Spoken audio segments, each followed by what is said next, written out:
and welcome to my video log.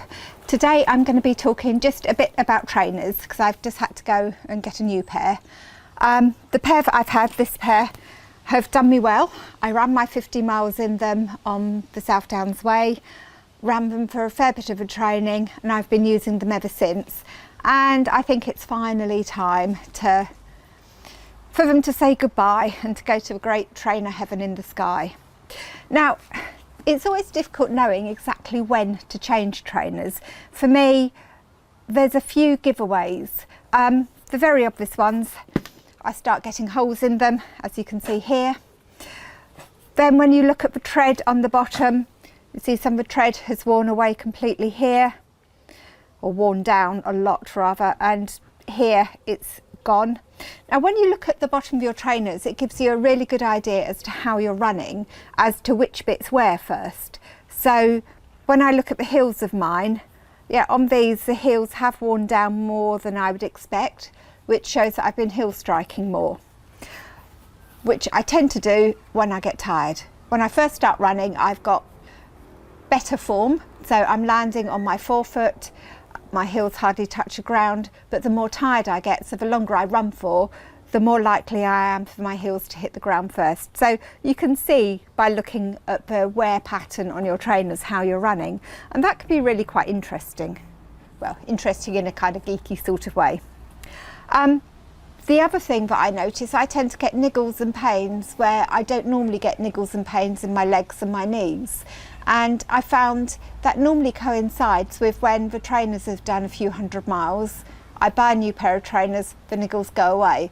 So for me, those little niggles are a sign that I need to actually change my trainers. So I have the old pair here. I say I have an emotional attachment to these trainers. And I have a brand new identical pair here, and these are the Inov-8 Trail Talon 290s.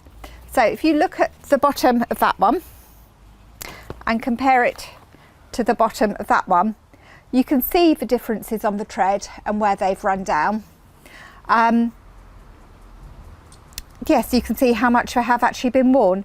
Now this pair, I know I've done over 430 miles in.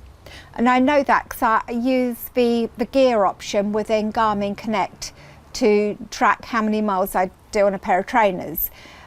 I use the Garmin Connect option rather than the Strava option, because on Garmin Connect I can set up a pair of trainers to be the default for an activity, so I don't have to go and assign it each time the same way I was finding I was having to do within Strava.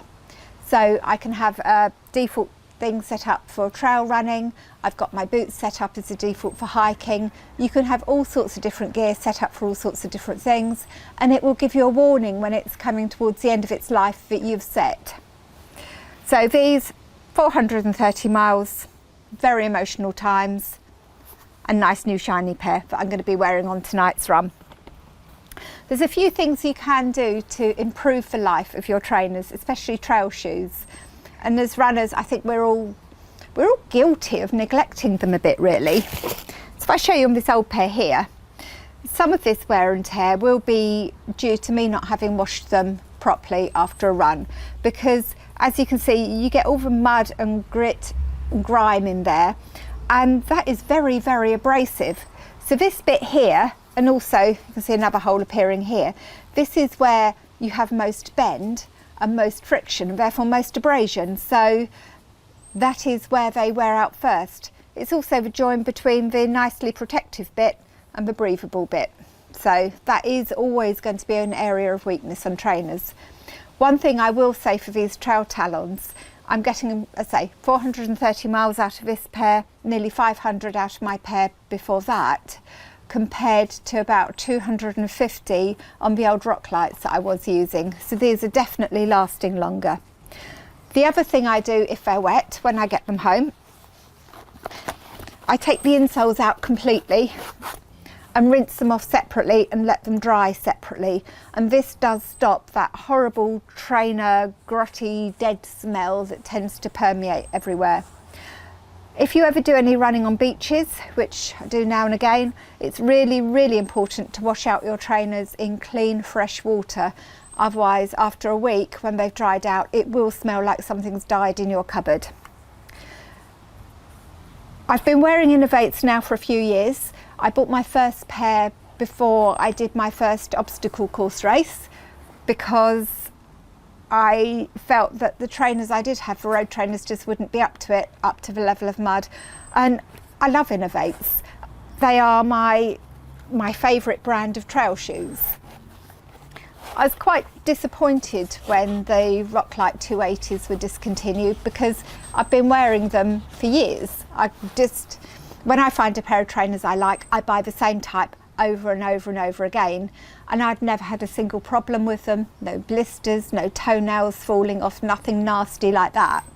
And it took me a little while to find another pair that I feel suit me just as well. It is a very individual thing.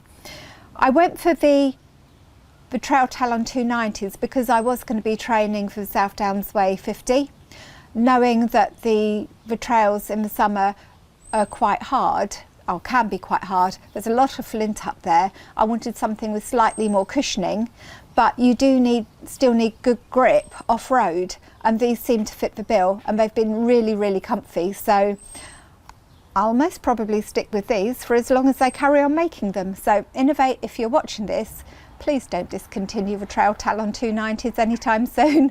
Otherwise I'll have to go through the pain of finding another pair I like. Anyway, I hope you find this vaguely useful.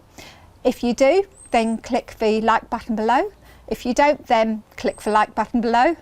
Any comments would be helpful, and feedback is always brilliant. And click on the subscribe button because I'm aiming to post a lot more video logs in the future.